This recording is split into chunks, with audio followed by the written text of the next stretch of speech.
ahead, guys. How do you feel, Nick, just about how the defense played today, and I guess at the very end when they got you on the long run, what kind of happened there? Yeah, I mean, I don't know. We just didn't get a stop when we needed to at the end of the day. We lost some momentum, and I mean, at the end of the day, the defense just has to move on to the next play, and we didn't get a stop when we needed to at the end of the day. Ross talked a little bit about human nature and just a little bit of doubt creep into anyone's mind when things start to go wrong, and you've seen them go wrong in the past. Did you feel that at all? Is it hard to combat when the season's gone the way it has?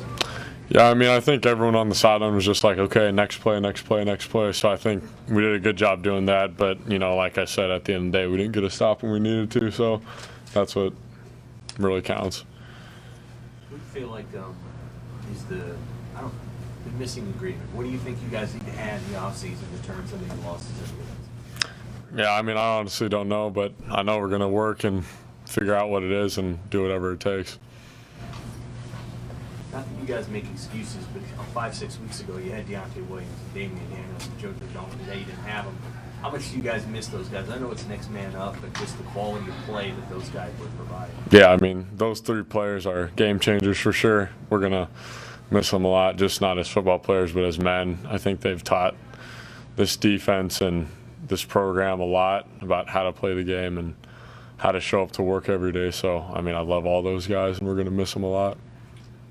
Sometimes when guys like that leave, it's really tough to replace them the next year, and you got to kind of start over. Do you feel like this defense has come along with some of the younger guys where you have a foundation?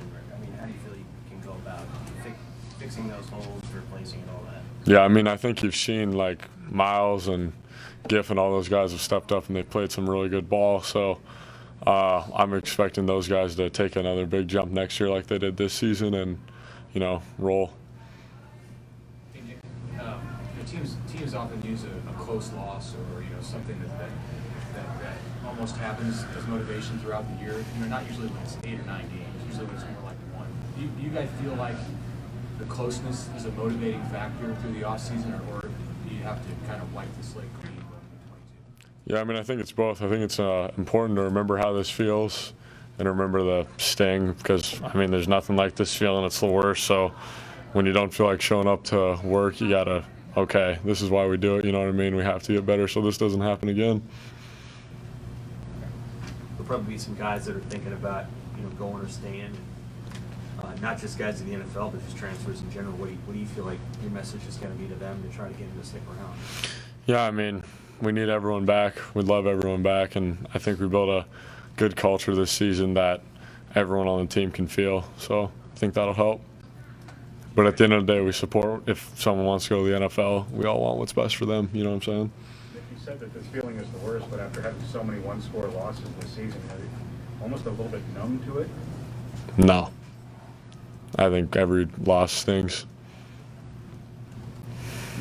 Is there part of you that watches closely what will happen over the next week or so with Adrian? I mean, he was a quarterback for 11 games. Do you watch that closely, or do you feel like you guys can do whatever you need to do, whether he comes back or not? Yeah, I think it's just important to give him some space and let him make whatever decision's best for him. And, again, that is just an incredible man, an incredible leader. So whatever he decides, we're all going to support him 100% because we love him.